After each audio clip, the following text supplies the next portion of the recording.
Alright, so on this one we have a 2006 F-150. It has a 12-inch rize suspension lift, and it's getting the front steering bearings greased. And so I'll show you what those are underneath. So in the front of the truck, it has a large steering arm. You can see the tie rod goes into it, and then the steering arm goes up. And the original rack, it's in the original place on this truck, which is kind of cool. They never moved it. It's all this drop down linkage arm. So it goes over, and so I have a bearing out that goes there, and there's the other bearing, and those two bearings keep it going side to side, and you can see how thick that plate is. It's almost a half-inch thick plate. And then there is a third bearing. You can see right. So that's the one I just showed you. That's the one I took out, and then there's a third bearing in the back right there.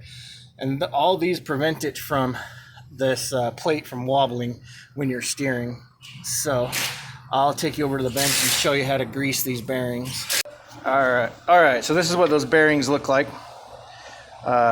You can see it's just held in by one bolt right here. You take off a couple washers on it for spacing, and then there's the bearing.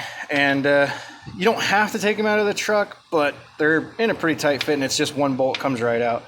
But you basically just take your normal grease gun, and it's gonna fit right on top, just like that. And you'll just grease it up. So you're gonna have grease come out of this little hole right here, but if you just put your finger over it, you will have it come out the actual bearing. It goes all the way through. This is in case there was another bearing. I guess on different lifts they use different sizes, and that's why they send you the shims. This one's shimmed out to about here on this truck. So, but I will load this up, put it back in the truck, and show you how it works. All right, so you can see that's the one I just did. You got it all lubed up in there, so you can see they were a little bit dry. I'm not sure what Rize recommends. I don't know if it's every 5,000 miles or what to just squirt these. This one probably has like 10,000 miles on it. I know every time you take it through water or mud, they recommend redoing them, obviously. Now with the Rize, I'm not sure if they're still in business or not, but these bearings might be hard to come by in the event they go bad. So we're taking care of them before they go bad. But anyways, that's how you lube the front steering bearings on a Rize suspension lift.